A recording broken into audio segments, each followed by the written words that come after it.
Hello entrepreneurs, and thank you for joining another session of Haifa and Boston Tech Webinars project. Today we have Esteban González'es, who's going to talk about branding and the empathy process. I want to just state the fact that we got about $200 voucher for you that you can sign up and receive only for December and only for you for Tiru. It's one of our sponsors for this month. Tiru is a platform for content management, and you can manage all the content for the upcoming year. So you have a sweet year for everyone. Let me just talk a bit about our sponsors.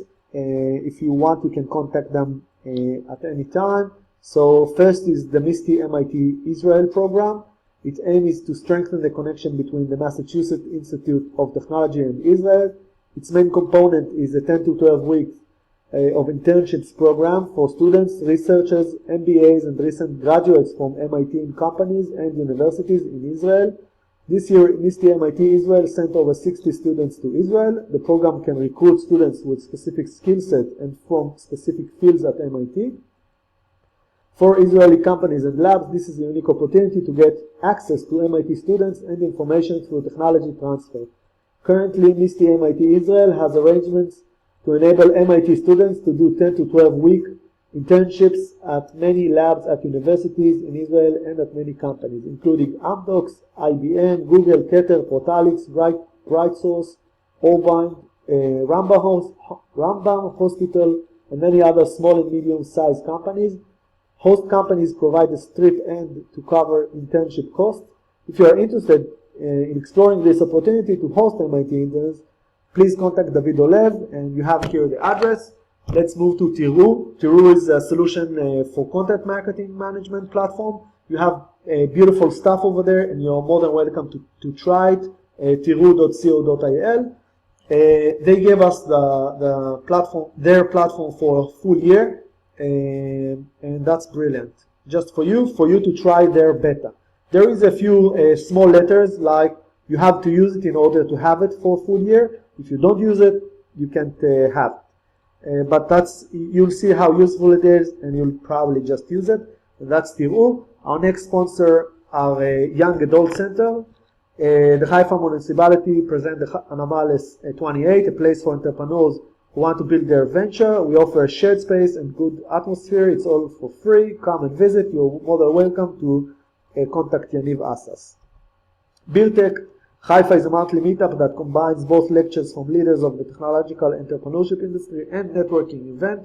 The event happens on every last Monday of the month. Please check BeerTech Haifa in the Facebook. BIG is a group of Israeli and American Jewish young adults from the Boston area who care big time about Israel. Our mission is to connect Israeli and American Jewish young adults while facilitating awareness of Israel in the greater Boston area. Please contact Eliad Shmuel. Eliad is in Boston, and he will be glad, to receive a few more contacts and to help, of course, always. Orba Abad is specializing in the management of social networks combined with promotion of websites for medium-sized businesses. You are more than welcome to contact Or in LinkedIn. A few words. Today, it is very easy to promote businesses' websites via social networks, and in the right hands, what can take a site between 6 to 24 months through Google's landing search engine can be achieved with social networks within just 2 to 6 months, and that's his promise, I guess. Over about social engagement services for medium-sized businesses, experience with crafting business pages, producing content, and managing business pages with directing considerable web traffic in the right direction. So you're more than welcome to contact LinkedIn. And this is us, Haifa and Boston Tech Webinars project. AIM is assisting entrepreneurs by informal activities and creating opportunities in order to boost their professional growth. You're more than welcome to contact me, Oded, hb.tech.webinars@gmail.com. And that's it. With no further ado, let's start Esteban's lecture. Thank you, Oded, for having me. I'm delighted to be a part of the webinars, and I'm really looking forward to kind of talking to everybody about something that I think that in many situations it seems that startups kind of put as something towards the later stages of what their development is. Today I'm hopefully going to be talking to you and convincing you about why thinking about your brand and thinking about your brand in a particular way is something that organizations should be doing from the very beginning of when they're starting to kind of set up and beginning to grow and outline what their value proposition is, how they want to make an impact on the market. So first of all, I'm going to introduce myself. My name is Esteban González. I'm the founder excuse me, and lead strategist of a company called Brand Therapy. We are an insight-driven strategy and ideas workshop. We deal with clients from all kinds of different sizes, large and small, from early stage to well kind of developed. And basically what we're really all about is using insights to help companies create valuable relationships with their consumers. So I want to start by talking a little bit about brands. Some of this you may know, some of this not. Hopefully it will be informative either way. When most people in the past thought about the brands, in general, they thought about them either as the image or the perception or the whole idea that the brand was trying to project outwards into the world. So we had brands like this, which was Chiquita Banana on the left, and Marlboro on the right, which were very much built on these icons and personalities that were about a particular image that the brand wanted to project.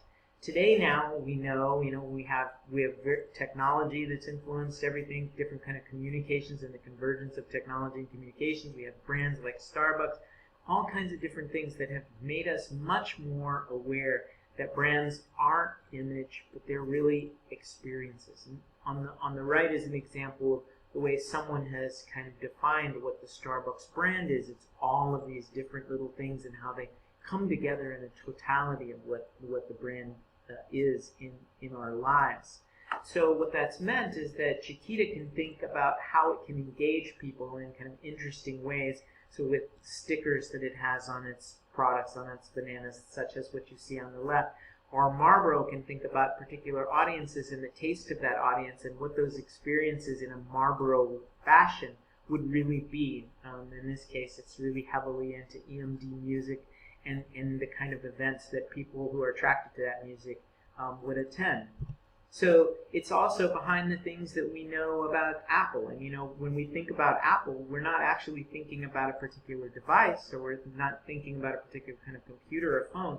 We're actually thinking about much more about what that brand is promising us that it's going to deliver. And what that does is that allows us to see and evolve with the company as it changes, so that we know that however we express the brand, however we experience the brand, whether it's an iPhone, whether it's an Apple Watch, that we can expect the same things as we've always expected from the brand. When it's done right, the brand is really a touchstone for everything. Everything outwardly, such as the offerings that the organization throws into the world and puts out into the world, products, solutions, or combinations of services and solutions, the way it communicates about what it's all about, its look and feel, its, the emails, the messages, the outdoor, any kind of advertising that you see, the experience it creates, whether you're experiencing the brand in a retail setting, whether you're experiencing it in conjunction with other brands, whether you're experiencing it in terms of the training that you as a new employee go through to be a member of that company, all the way to the culture, to what's the way that the brand is experienced in the world internally. So how do leadership, how do managers express and bring the brand to life in the way that they deal all the time with different kinds of audiences. So in the end of the day, the definition that I use when I talk to clients about what the brand is this one. The brand is the sum total of all experiences people have with an organization, whether external or internal, a website, packaging, advertising, customer service, hiring policies, or a reputation for being green, innovative, or sustainable. It's really about a relationship. And just like, if we start to think about a relationship and how that comes about, and how we want to structure what that relationship really is like.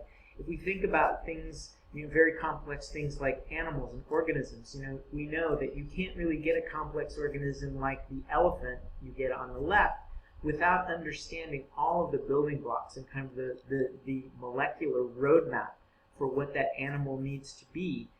You have to invest in understanding all that before you actually get the end result. It's the same thing with defining a brand. So before you can get the brand experience on the right, which talks about all the ways that the brand lives in the world, you need the strategy on the left, which is really the big idea and core principles that guide how the brand is expressed in the world.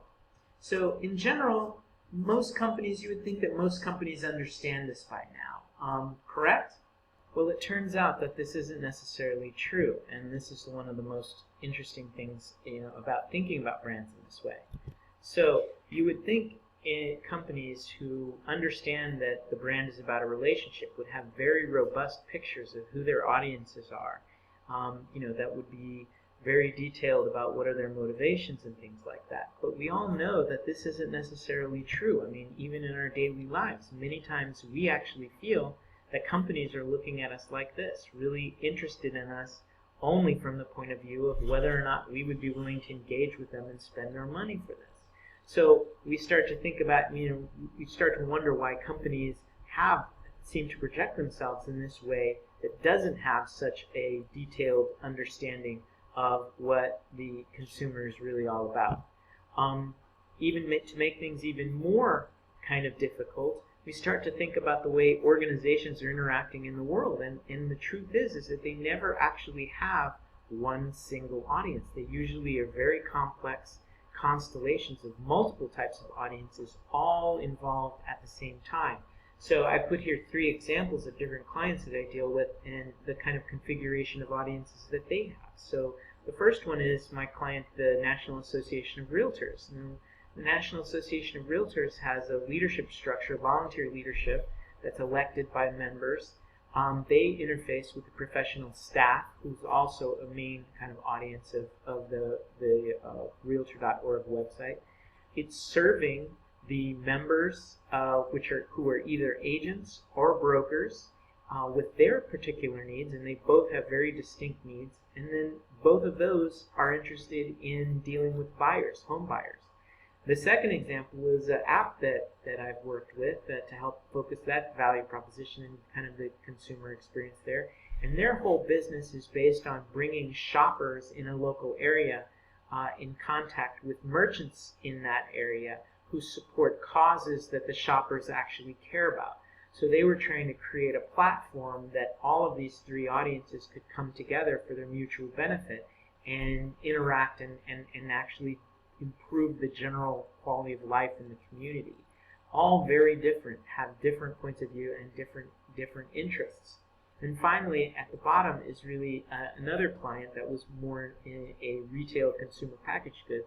It's a company that makes cherry cordials and chocolates for fundraising opportunities for, say, schools and parent-teacher organizations, youth athletics, so Little League, Soccer League for kids, that they can use these chocolate bars and cordials as a way to raise money to kind of support their athletic programs and their school programs. So that organization, that company, first had to sell to the different brokers out there, which were brokers not only of goods, of products, but brokers of fundraising products, who then sold to the individual sponsors, which were in this case either the PTA, the school, or the league, the district leadership of a particular Little League. And then they had to sell to the parents, who were ultimately the sellers. Even though the kids would do the legwork, the parents had to approve of it. And then finally, after all of that, gets down to the individual who's going to buy the chocolate bar to help support the Little League. All of this is very, very complex. So if organizations have very thin views of who their actual consumers are, how can they begin to even broach any of this kind of complexity? It certainly can't be because there's not enough data out there about audiences. So when we think about why things aren't the way we would like them in many of our own situations, it can't be because they don't know about us enough because data is very plentiful. It's never been easier to gather. It's never been easier to process. In fact, this actually may be one of the reasons why they don't have a very clear idea about us, is that they're on one hand overwhelmed with the amount of information about us, but there seems to be right now, even culturally, a misperception that data and analytics are essentially a magic bullet for understanding the consumer. And this isn't necessarily true. Although they're incredibly enlightening, the problem is that you can't often get creative ideas about how to engage and activate people simply from data. And this is underlining kind of the point that information isn't always insight. Well, this is a quote by Einstein, which I love, which kind of brings this in a much more poetic way, basically saying not everything that can be counted counts, and not everything that counts can be counted. And we find this very, very true, but we're lucky. We've actually discovered what we consider an antidote to this situation, and that is an empathy. Empathy is the ability for each of us to put ourselves in the shoes of another person and to see the world through their eyes and to see how they would evaluate the situation. And we think that this is, is far more valuable for thinking about the different ways that business should operate than I think that traditionally businesses have used it. Empathy provides context in a way that many other aspects don't necessarily provide context. It helps us understand what's meaningful from what's just information. So when we think about the different data that we're gathering about behaviors that audiences and consumers are exhibiting, we're able to begin to get a better picture of what's signal and what's noise, what's useful from what's something that's just really nice information about the way the audience behaves. Even more, what it allows us to do is to bring a lot of these skills and benefits that we can all bring to the table, allows them to let us leverage them more. So it lets us balance this analytical thinking about whatever the data is gathered about a particular audience or a particular kind of market that's created, and add to that our own emotional intelligence and intuition about what's really going on. Not necessarily to supplant the data, but to begin to add context for how we can use the data in intelligent ways. From the point of view of gathering insights or making, having a richer picture about who our audiences are, it enables us to make much more powerful observations about what's going on with our audiences. So instead of just describing audiences, which is pretty much the norm now in terms of describing it in terms of demographics and other kinds of information that we have, we're able to actually make much more substantive conclusions about what's inside of their individual heads. What makes them tick? How are they thinking about the choices that they have? And how are they deciding what they want to do as they move forward kind of in the world, engaging with products and services? So this is a quote by Bill Drayton, the founder of Ashoka, which is this incredibly fabulous organization that supports social entrepreneurs around the world. Done some incredible work. But the quote there is, "Empathy will be like literacy was in the 1300s. Without it, one will be marginalized and unable to function professionally," which is more and more what we're seeing as we're interacting with our clients. In fact, the kind of the true proof of this is that when we work with clients and we bring empathy into the situation where we're defining their brands or defining marketing strategy or defining what they want to do and how they want to evolve their product, one of the things that's really important is they're seeing that all of the possibilities emerge outside of what our particular charge is, our particular focus is of the engagement at the time. They're beginning to see so much more that empathy provides a new window on what they're doing and the window of opportunity. So the first thing that we notice right away is that empathy, and we talk to our clients about, is that empathy lets audience speak for themselves. So instead of bringing just what we think audiences care about, and the client, us, whoever, what we think audiences are all about and what they want, we actually create a way so that the audience can tell us themselves. So this is an example with the app that I mentioned earlier about that was trying to create a localized way that shoppers could search for and evaluate merchants based on the different causes that they support. Initially, the organization was really focused, and I think this is very applicable to startups, is the organization was really focused on the value proposition between the merchants that wanted to have the ability to kind of coupon and the causes, and they were very focused on that end of of kind of the whole configuration of the ecosystem. But more and more, as they did more investigation into the process, into the technology, and into the way that people would use this, and started looking at where the value was really going to be created, it very much more was about consumers and creating something that consumers could begin to think about and buy into and incorporate into their daily shopping experiences. So we were able to kind of help shift the organization to think about, to listen to the actual voices of the people who were using the app and what they cared about. At the same time, empathy challenges biases. This is another really important thing. It challenges biases and internal interests, embedded interests. So even though that companies think that they usually have a single mind in terms of the way that they should move forward, even small companies, there's disagreements and even shifts within the same people as to we should be doing this versus we should be doing that. And this can change sometimes very, very quickly. That kind of conflict or difference of opinions, in general is thought of as kind of negative, but in the setting of using empathy, what that does is that allows us to have much more interesting and I think much more focused discussions from the point of view of the value that the organization is creating. So an example here is with the Chicago Area Runners Association. CARA is an organization in Chicago. It's the third largest runners association in the United States. They are very heavily allied with a lot of very important events. One of them is the Chicago Marathon. That organization in general has been kind of focused on, has been led by a group of volunteers, voluntary leadership on their board. And most of those people who volunteer are very involved in running from a competitive and kind of elite status. Running is a very important part of their lives, and therefore they view CARA as something for people like them.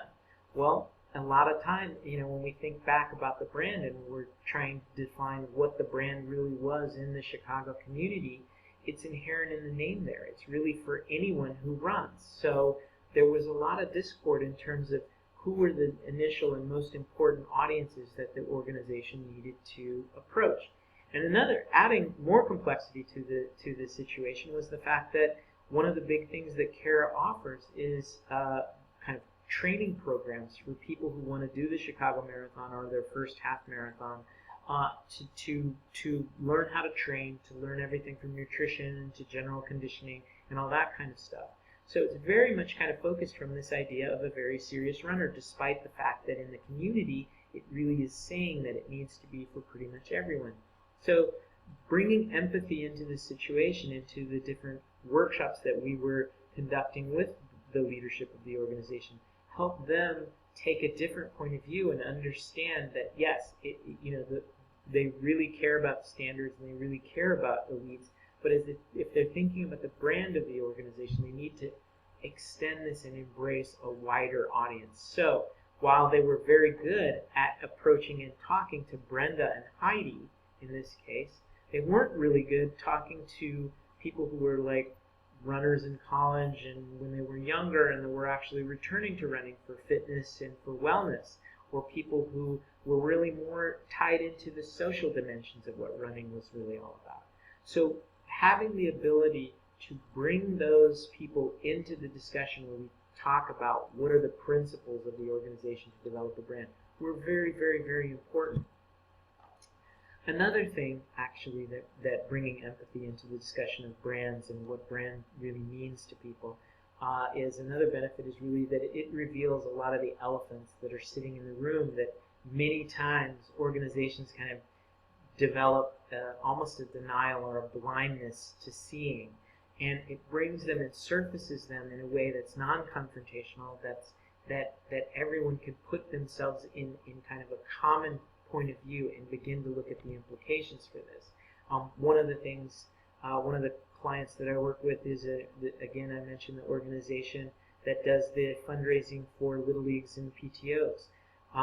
Another aspect of that organization, and one of the challenges that they were dealing with, is that their audience was getting increasingly older, and they needed to think, well, because so much of the way people enjoy these particular products, how can we begin to appeal to people at a younger age level and begin to be more relevant to a younger audience?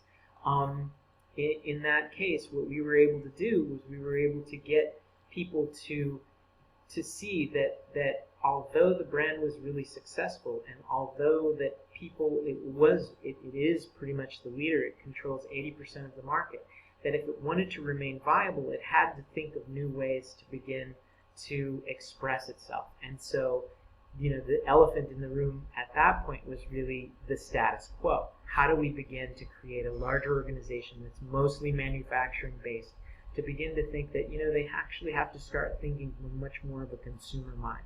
And in that sense, we were able to identify core ideas such as this concept of being a classic, and how the brand could begin to leverage that to kind of surface and become much more relevant to this younger audience. Another important way that empathy and branding benefits companies is that inwardly it creates focus and alignment. The thing is that all of us know empathy. We know, we feel it, we see it every day when we're kind of interacting. But when it happens in a group, all of a sudden it can become very transformational. It can open people's eyes to all kinds of new possibilities. This is an example of the website for the Chicago Yacht Club. We used our approach to actually help that organization think about what it needed to be in the world and how it needed to communicate what its brand was really all about in the world. In this case, the client had a group of 25 individuals. It was a committee of 25 individuals that were all volunteers, they're members, and they were on the committee about the website. And they initially approached the whole question about the way the website should be from the point of view of everyone knew the right answers, everyone had very specific ideas about what needed to be in the website and what didn't need to be in the website. Well, this was a way, working through the process and defining personas about who the members were and the users of the website, it was a way for people to begin to find kind of a common point of view and to build consensus around what the most important things were. So while we initially started with a list of about 130, 140 must-haves for the functionality and the features of the website, by the end of the process of going through personas and then discussing the values of what these individual people cared about, we were able to reduce that to about 20 items. So that's a huge accomplishment in terms of kind of bringing people together and kind of putting them in a mindset so they understood the value a lot better. At the same time, not just inwardly, but outwardly, focusing on the brand with an empathetic kind of point of view really ensures that you can arrive at that starting space that everyone really agrees on. And again, it's not necessarily just with communications, or as in the case before with the Chicago Yacht Club, just with the experience. It can be about everything from the products to the different strategy in terms of go-to-market, to thinking about channels, to thinking about messaging and creative. All of a sudden, with this kind of common starting point and ability to access it for everyone within the organization, all of a sudden everything becomes much easier, and the work becomes much more effective. This is an example of the personas that we created for the National Association of Realtors. Now, we created that initially for the website, realtor.org. After about a year and a half of using the personas and helping to kind of redevelop and redesign what that website was really all about, the organization became so in love with essentially these personas and saw that they were addressing a lot of needs that before the organization didn't really have its handles on. That what the organization did was they blew up life-size images of all of the personas that we created, and in a national meeting, in a national leadership meeting, they actually pointed out that these were the 4 individuals that the organization needed to be focusing on. So it was actually quite a big accomplishment, because previous to this, although they knew that they had a large audience in brokers, they didn't really understand the specific aspects that brokers cared about that were different than agents. Also, they understood that they have a lot of information about the way agents live and what they really care about. But one of the things that they didn't have a sense of were the younger, up-and-coming agents that were heavily using technology and were really looking for the organization to begin to provide digital tools that they could use to conduct their business and to get better known out there by the buyers in the organization, so are in the real estate market. So what this did was it brought a lot of those ideas that people knew kind of anecdotally into one place that everyone could begin to access, and it affected everything from the national conventions to the programs that they did for the training brokers to the programs that they did for reaching out to the younger members who were more the kind of the whippersnappers, up and coming people, really aligning everyone in the process. So I want to tell you a little bit about how we work with empathy with clients, so that you can have a little bit better idea of how you might think about injecting this into the work that you do. So the first thing we do is we actively go out into the world and begin to look at people and how they operate in the world. So for the National Association of Realtors, we went to their mid-year conference where they have meetings with all the legislators who, with real estate issues, and where they begin to articulate all of the things that are important to their membership, to see how realtors in these different audiences kind of moved together, how they congregated, what they thought about when they got together as a group. It was really, really enlightening and helped us to identify these different groups that I've mentioned to you. This is a picture of some of the work that we did with New Balance. New Balance was doing a campaign directed at, say, college-level runners who are, again, running kind of amateurs. They're not running for their universities, but I wanted to see what they were like. So what we did is we actually visited colleges. This one is for Stanford University, where we knocked on doors and asked people who answered, hey, can we see your closet and talk to you a little bit about the shoes you use? And what you do is you find these incredible nuggets of information. This is someone who runs casually, or is into running, but not running for the university. But you can begin to see how important running is with the bibs and all of the different medals and things that she does. How much presence they have in her life. This was a project that we did with Bear Diabetes Care, looking at what different people who are patients with the disease, what their lives are really like. So what we did is we asked different people, what's essentially in your bag? What do you carry with you? This was for a new kind of glucose meter, so that to help people see what levels their glucose was at, so that they could maintain their condition, kind of in a health and in an optimal way.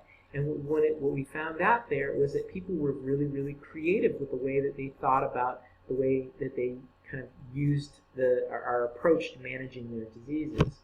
So things like this, what we're doing when we actually get out and talk to people, is we're trying to find these connections between the things that we can measure, such as the demographics and all the transactions and behavioral stuff, and the things that we know internally and that are actually much more important as we begin to think about how they make decisions. So how do they develop preference? How do they make connections with brands? What media? How are they using social? How are their tastes and attitudes manifest in the world? And bringing those things together really helps us understand and then actually talk to the client in interesting ways and in collaborative ways about what this means in terms of the implications of the value proposition of the brand in the world. This is an example. This is a picture from the work that we did in one of the workshops we did with the National Association of Realtors, where we began to take all of these different voices. It's a very large organization. There are about 35 different standing departments. We were really lucky to bring many of them into the discussion for the website And it really helped provide a very rich base of information so that we could develop the insights that we developed. Another thing that doing this kind of thing in a workshop setting does is it gets clients excited. It gets them excited about what they're doing. This is a work session that we did for the app that I mentioned to you about bringing merchants and causes and consumers together. They obviously care very much about what they're doing, and if we can harness that, what we can begin to do is we can begin to make better decisions and make better tools to make better decisions. In this case, we were focusing on who the audience was, and what we did is we developed very detailed pictures about what their lives would be and what the kind of things that they care about, each of these individuals care about. Esteban, can we talk about about this one Sure. for a second? So what was the question you approached? Like, I see different colors, and I guess this is behavior, individual behavior. Well, what this is this is what I use when we're developing personas, and that's what I was going to talk about next, where personas are essentially archetypes of your audience that you then find out a lot of details about the different aspects of their lives. And depending upon the situation, you can look at different kinds of dimensions.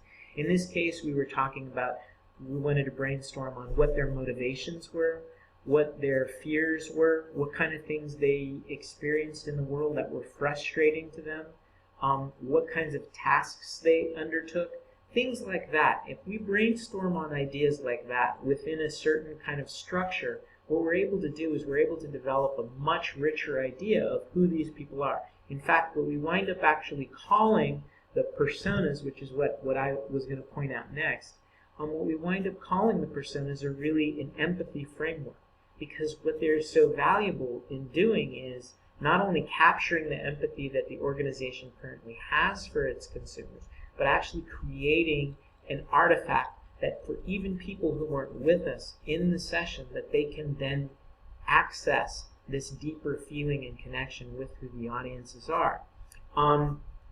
But we use the similar kind of brainstorming when we're beginning to think about how a particular audience works through the different media out there. So we'll conduct a similar brainstorming on what are the media that they use, what are the messages that they need to hear.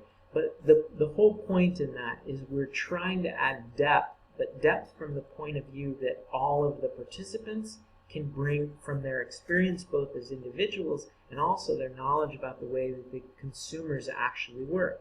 So in this case, I wanted to go ahead and kind of tell you that personas are a very important tool for what we do. And I personally have been involved in personas and developing personas for a really long time.